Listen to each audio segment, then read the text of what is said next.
Whenever we see videos of the infamous professor, it gets you thinking about how amazing he is. That handle is so good it can shame top-tier level NBA players. So this begs the question, why has the professor yet to make it to the NBA? Hello and welcome back to NBA Swish. Today we'll discuss why the professor never made it to the NBA. I know you all must be wondering what was missing in his game and what could have he achieved if he had made it to the NBA. Well, stick around till the end as we answer these questions and more, as we delve into the many details surrounding the basketball trickster the world knows as the professor. Now, without further ado, let's get into it. I don't think I really need to introduce the professor to you. I mean, the guy is like a legend. Many kids look up to him as an inspiration, showing his talent with the ball. He is so good that he has frequently said that many guys ask him why he didn't make it to the NBA. Fair question. However, before we get into that, let me give you a small intro to the guy. This way, everyone's on the same page before we dive into the crux of the video. And I'm sure the first question you're wondering is, what is his actual name? Surely he wasn't born the professor. His given name is Grayson Boucher. However, almost everyone calls him the professor. And he isn't just a well-known character in street basketball. He's something of a legend. Despite not being in the NBA, he might be one of the most popular basketball guys in the world. But this begs the question, how did he get so popular? He rose to prominence as a famed and one Streetball team member, displaying exceptional ball handling abilities, precision passes, and stunning shots. His lack of a physical advantage makes him even more special and popular among basketball fans. He's a short basketball player, and he's not highly built, yet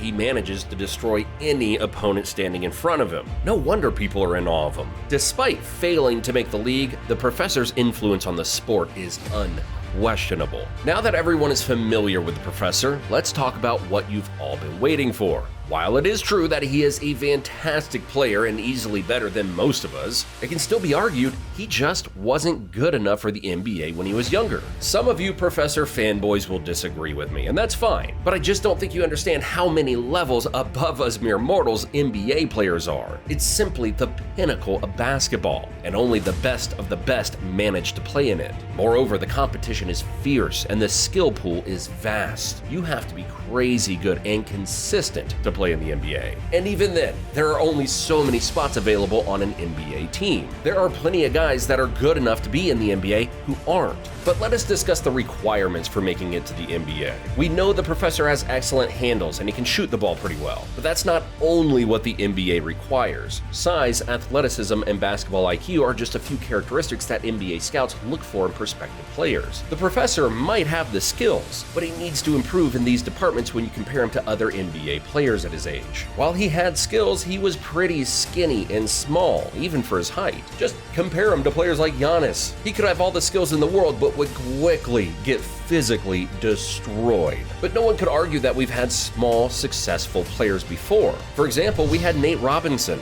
a menace despite his height. Curry is also relatively small, but still one of the greatest to play the game. And I'm talking about the present, folks. The game has evolved. When the professor had the opportunity to declare for the draft, some of the biggest and strongest guards, such as Jason Kidd and Gilbert Arenas, dominated the NBA. Size and strength were important. There was just no way a team would pick such a petite and skinny player, even though he was fantastic with his dribbling and shooting. Now, you might be thinking I dislike the professor or something. I am a fan. I used to watch and won Streetball, and what he did was amazing. It's just that he wasn't at the level the NBA expects you to be. However, it's not like that's an ironclad belief. I could also make the argument that the professor was perfect for the NBA. When we examine the professor's game, I can't help but see similarities with renowned players such as Jason Williams. They both have fantastic handling and the ability to make incredible passes. If the professor had pursued an NBA career, he could have become the next Jason Williams. People are like, he's all dribble, but you'd be surprised at how excellent his passing and shooting are. I don't know whether he'd be a starter or a role player, but I can only imagine the excitement he would bring to any arena, with people cheering on his impressive skills. But I'm talking about the current day, not during his draft year, which was in the early 2000s. Then the NBA was all about ISO ball, mid-range shots, and defense. Big,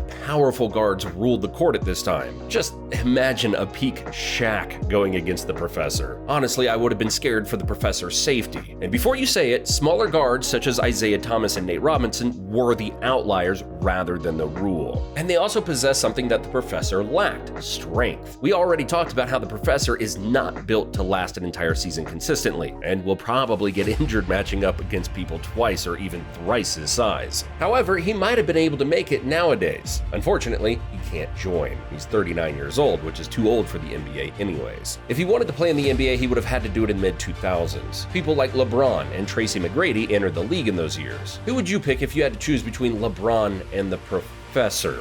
Pretty easy one. That era was just wild. No wonder we have so many legends from that time. Frankly, even if he was a little bit stronger, he still had no chance against these greats. Lastly, what did the professor do since he didn't go to the NBA? Well, I haven't gotten a single call from any university. This again shows how the experts should have had him rated from the beginning. The professor did not obtain any university athletic scholarships. He instead attended a community college, and when And1 offered him a contract, he had to decide whether to play for And1 or pursue an NCAA career, because at the time the NCAA did not allow students to get paid to play basketball. So he went on the And1 tour. This ultimately was the final straw that confirmed that the NBA was not an option for the professor. In the end, despite never securing a spot in the NBA, the professor's unyielding pursuit of his basketball dreams led him to a remarkable career. He might not have ever played in the NBA, but he was globally renowned for his astonishing ball handling skills, precise passes, and dazzling shots. The professor's journey serves as an inspiration. While he may have never graced the NBA courts, he has transcended boundaries to become a global icon, cherished and celebrated by fans worldwide for his incredible talent and tenacity. May he continue to bless us all with his impressive displays of pure skill with the ball. Thanks for watching, and I'll see you in the next one.